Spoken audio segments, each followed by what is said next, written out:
So hello everyone, this is my first time standing here in the ClueCon, actually also the first time in Chicago, so it's really feel cold. But I'm used to that because I came from Ottawa, so it's similar weather. Today I will be presenting how I automate the call flow regression test in one of the Bell app in Ottawa.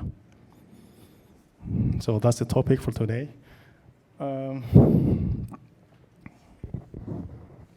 So get us started. So this is the happiness I'm going to talk about. You do stuff and you work and you live and you love what you're doing, right? Oh, sorry. You know what? So the agenda would be I will be giving overview of what me and my team is doing, and a second thing we're gonna do a quick demo on how the voice DCML facts calls are being made in an automatic, automated way. And the third one will be a deep dive into automate suite and see what happens in the background. And also I will be touching on how the tool is extended to cover Engineer 101 testing in the lab, like on the SBC and QA in appendix. So get us started. So my name is Bao Nguyen, and I think I worked for Bell for like 7 years. So after I came to Canada and graduated from college, right now I'm working in the Bell Lab in Ottawa, Canada. So some of the SBC project I had been working on is the IPSM, which is the gateway for Bell Canada to send US traffic or overseas traffic over to the IP network. And the election Canada telephony system that we use in the federal election in 2019. And the latest one will be Bell Canada N911 platform. So my team is responsible for everything peering with Bell, right? So if you're a customer or you're a carrier or a business, when you want to interconnect or send or receive call from Bell, the request or the design a new service or something will be coming to our team. So we do everything on the peering side and asset side. And we do L3 L4 support across Canada, like from coast to coast to coast. And the goal of the team is to build the best networks for the customers. So I will be, so what is SBC call flow regression test, and what is SBC for those who don't know? The thing of that is a firewall, protecting Bell network and protecting the customer network. So it sits in the border, and it can do call inner working, DTMF, codec, or fax.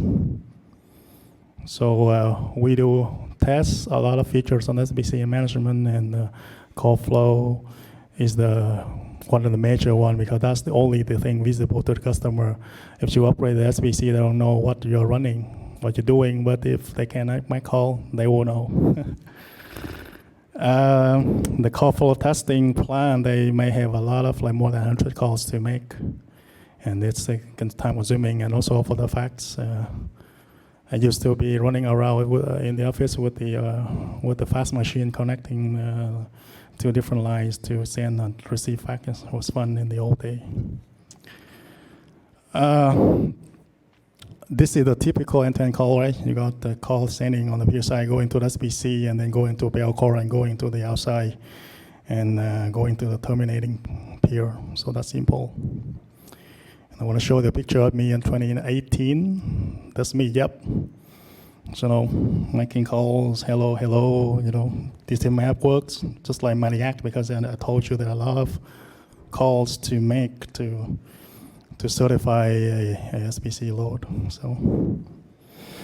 So without further ado, let me jump into the demo, and I'm going to show you how to make some voice in this map and fax call.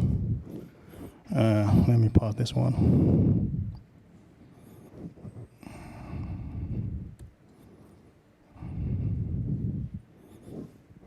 You guys see what I see? It's good.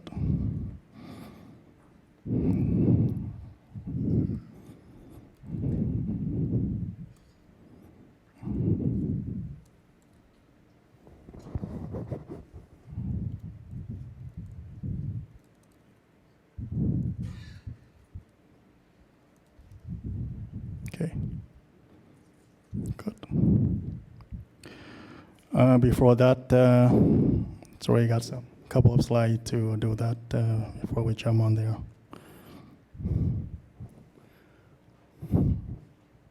So the system on the test here is a shift trunking, and we're testing the SPC software for a service, a shift trunking, right? So here are 5 tests that we're gonna do. The first 3 will be running with the GUI, fancy GUI, so everything is done in the background. And the last two cases, I'm not sure they have time for that, but we will running the command line to generate the calls. You see what's going on in the background.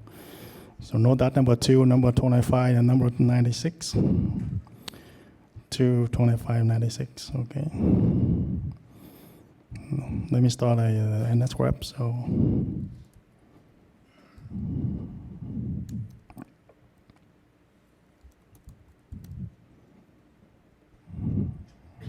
Let's see if it's visualized, by the way, see what's going on here. Number 2, 25, 96, right? So this is the range, right? So you run it, it will show you, okay, we're gonna print task case number 2, 25, and 96. And let's run it, and execute. And with a live grab. Oh, sorry, I think I need to duplicate this one. Okay, sorry for that. I'll do that again. So this is the console if you want to run it. I'll show you 3 task case being selected, 2, 25, and 96, and let's execute that. And with the fancy, so that's going on in the background. Just generate the calls in the background, and you can see here maybe on the SN grep. You 2 call, 1 in, 1 out, and that's doing the hold and resume, right? You can see here in the CLI, they say a lot of things going on in the background. And okay, we got one, good, finish, good, awesome. We are now doing the second one. Alice call Bob, and Bob calls Celine, whatever, and then Bob's gonna bridge the call using the invite method. So you wanna see 4 calls, A call B, B call C, so 4x. So probably in here you'll see 4x. Yeah, 3, 4, 5, 6 here. And the last one would be A call B. We switch audio, like we use PCMU at first play, and then after that there's re-invite coming from one side doing G729, and they check audio. So I got, okay, fun's done. This is the live start, and it took 1 minute and 15 seconds to do 3 complex calls with everything checked. I mean, codec, the script will look at and check whether codec is good, DT map is good in the SDP, the actual DT map, the transfer and everything. So that's the fancy way. We have a look at the, due to the time constraint, I'm gonna do one thing, maybe the fax, right? We're gonna send 1 fax, we're gonna skip the DT map. We do 1 fax T30 end-to-end, and you're gonna see what happened in the background. So let me start a trace, you can see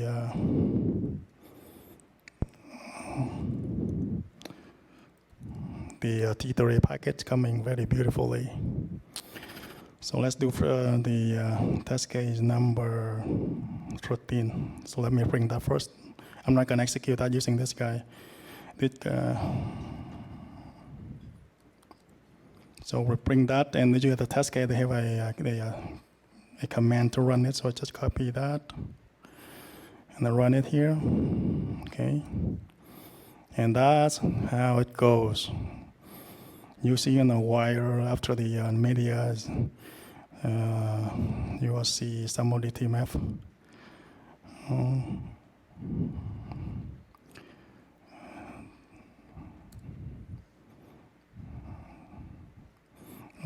Did I miss something? Sorry. Oh, I copied the wrong one. Sorry, guys. That's the whole resume, so you don't see the T38. 13. Okay, let me do that again.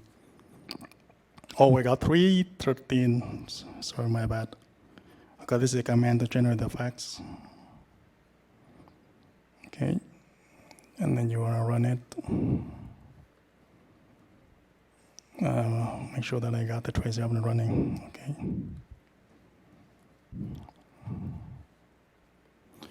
Okay, run it. You will see something right here.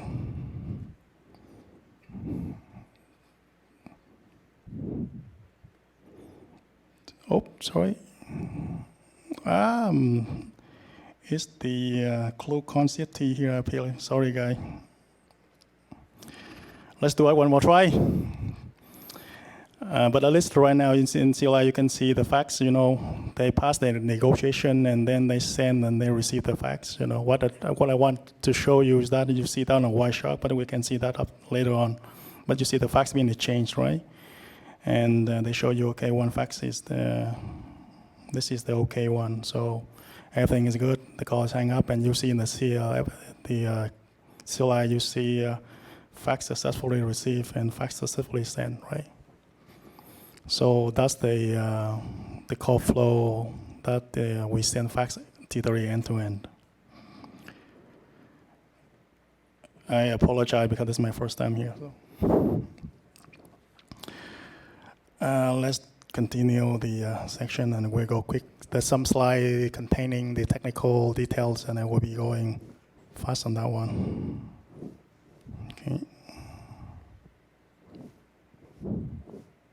So we just execute 4 test cases in little, like couple of minutes, and they're all complex test cases.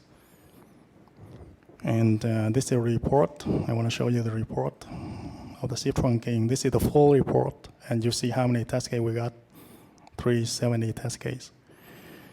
And there's a lot of them. Transfer using different codec, and plan transfer, refer, everything is this complex one. So we test this, and as you scroll down, single transcoding, and you have double transcoding, and so on and so forth, right?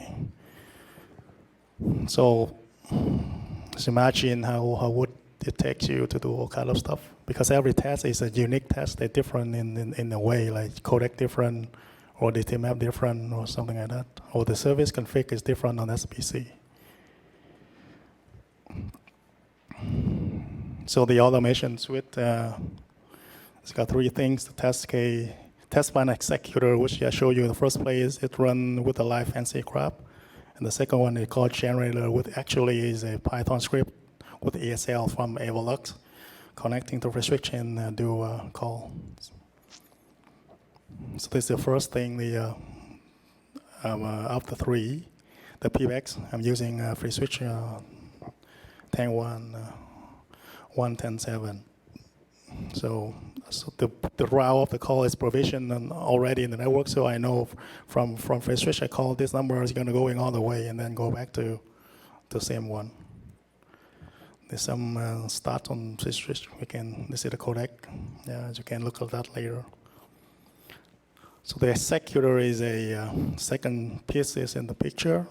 It just generate full test case, right, based on the service given, and it's produced the report, how many test case fail and pass, and so on and so forth. They pull the report, pull the start from the call generator, so it can know the MOS, whether it's good or not. Some of the arguments, you don't need to worry about this. I'll show you that in the demo again. Right. These are some examples, but the thing I really like is the pull on the fail case from Pierce report. So I imagine you got for the 100 test case, and you got some of them failed, you don't want to do and cherry pick one of them. You just load that with the report. The script will parse it and load on the failed one and run it. It's really fast and convenient, especially when you have a test case with more than 1,000 test cases, which is the one with Nginx one. I'll be covering that later on. So this guy is just if. So this is the code generator, the heart of the system, right? So what you see here is a free switch running on both sides, sending and receiving call. Anything in between is like a black box. It can be a SIP device, can be either a free switch or new versions. I don't know, but you can imagine, right? And then my script in the bottom will just talk to communicate with free switch both end and then make a calls. So using a Python, the product called FreesWITCH by Volux PR. It's Python based, so I just pick it up because I'm not a big developer, so I just love Python. It's easy to learn. So the arguments, you don't need to worry about that for now. But it's just basically everything is. You can tell the script to just do a voice, a whole resume. You can add the activity. So you can imagine you have a call with voice, and then you hold it, and then you send a fax, and then you're gonna do DTMF, and then you're gonna send a fax on the other way back, and then I don't know, it's up to you. So you just add the action, and the script will just keep generate that. So it's flexible. Those one we tried already, some of them, like sending a fax or turning it. We're gonna try if we have time on the Nginx one at the end, if we have time. So this is the master script. So if you you run the command, it will build up a master script called script, with all the steps. And you can see here maybe ringing, answer, check the TMF, detect voice, and hang up. So the script will just look through the action and execute that accordingly. So it's very flexible.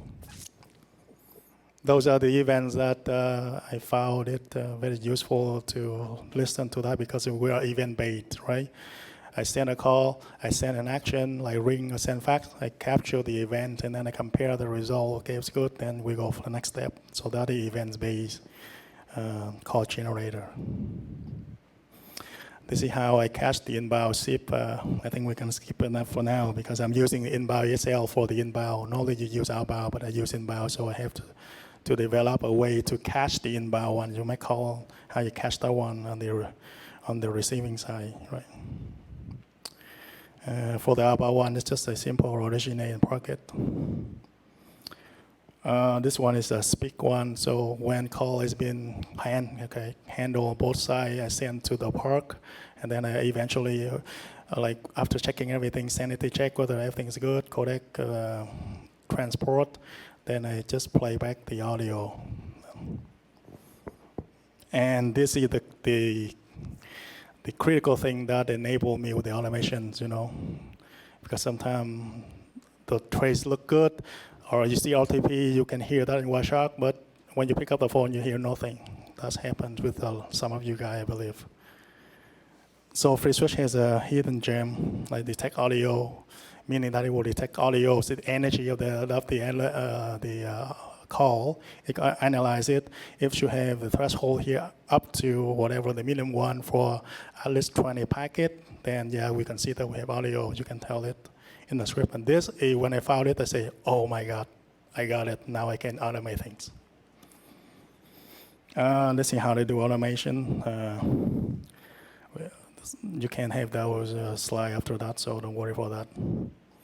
So these are just technical slides, right? You just ring, and how I do that, I UID broadcast on the leg to ring it and something like that. I'll resume the same thing. One thing I want to mention that they have the origination audio mode, so you can set to SN only or inactive to test the whole style.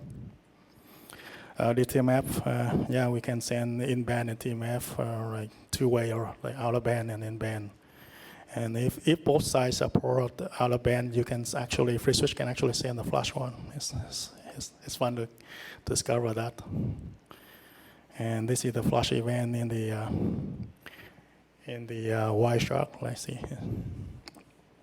I don't use that. I don't even know what the red one here is for, but they call it ABCD, and I have to test that too. So this is how they send the fax and receive the fax, right? On the sending side, they set a couple of listen to the fax result events, sorry, and then set some variables and then do a send a fax. On the receiving side, just set the variable if need and do a receiving. That's it.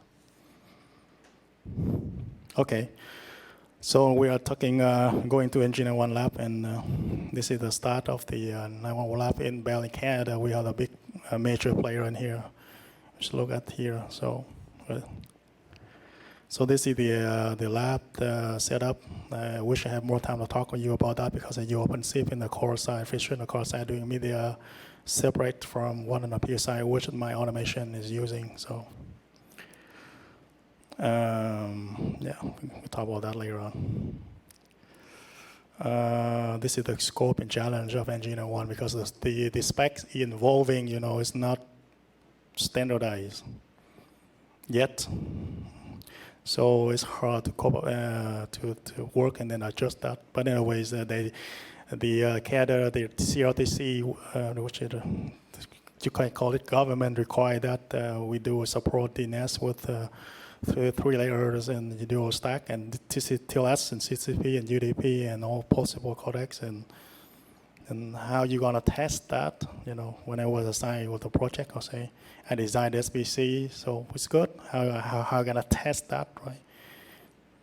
So I say this is an emergency service, and it's the one single call can be a matter of life or death. So I have to extend the automation suite to this one. Otherwise, I won't do the project. I won't certify the project or the design. So it turned out to be a good decision. Couple of constraints. This is how I have 1,015 test cases in my test plan just to test the routing from the peer side to the core side, right? I would want the call to be routed exactly as it meant to be or rejected exactly, right? I want to misroute a call and then cost a few seconds for the caller to talk about their location. Every second can save lives. So that's why I invest. My call flow has 1,500 test cases just to test the routing. This is the demo. I think we have a little time. So it's the name aspect, and to see you call in, check the audio, that's good. The PSAP, got to be standing call to this establish focus because the PSAP is going to involve, PSAP is a call agent. When you call 911, you hear somebody talking, that's the PSAP. And they want to engage the police or ambulance, so they need to open a bridge. So that's the bridge. Then there's the refer. This refer is a NG911, RFC 4579, which is the latest FreesWITCH 10.7 supported. Normally you send a refer and then FreesWITCH gonna hang up the call, right? I don't care. But for NG911, you refer someone and you must stay on the phone, on the line, right? So this is thanks to FreesWITCH 10.7, you have that option, not hang up or continue after the refer so that you stay on the call. So this is a referral, they're gonna refer and then now they're gonna refer somebody to refer the police. Okay, FreesWITCH take that, send the police, okay, here, and then, they send the buy, now the police, okay, I'm with you, and then, I'm gonna get you out the bridge so that the bridge is gonna be used for another 911 call. So that's it, to see a lot of complex call, and then let's see what I'm doing in real life. Doing this, duplicate that so you see what's going on. Okay, good.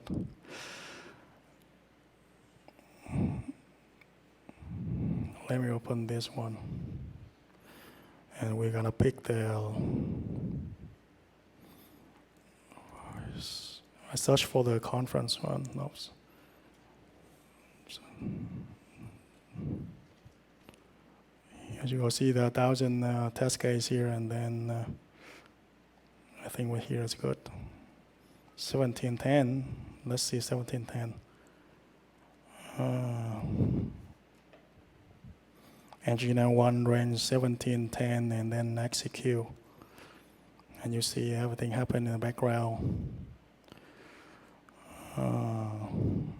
So what I just showed you, I call you call a call in, you talk to the PSAP, PSAP answer, and then do another call to engage the bridge, and then send a refer to get the caller in the bridge, and then send a refer, and then FreesWITCH gonna send the invite to invite the police. So everything happens in the background, and then so that's it. It's done, and. With this, I can automate using different transport protocol, right? Same one, I changed the TCP, TLS, or UDP, and then it all worked out. So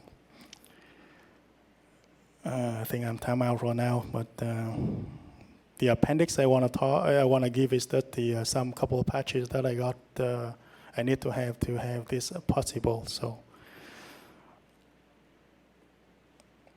and. I think I have 1 minute left. Is that sorry for that? But remember yesterday when Brian talked about the satellite on the codec 2, the very low rate bit, I was able to put that in here yesterday, and in ClueCon, I was able to test a simple emergency script with very low bit rate, and we can do audio and we can do it DTMF, right? It's just we cannot send a fax. I'm not sure whether you can send a fax in the emergency case, but. It's up to you. Okay, thank you. If you have any question, this is my contact number here, and feel free to ping me anytime. We'll be around here until Thursday afternoon. Thank you. Thank you.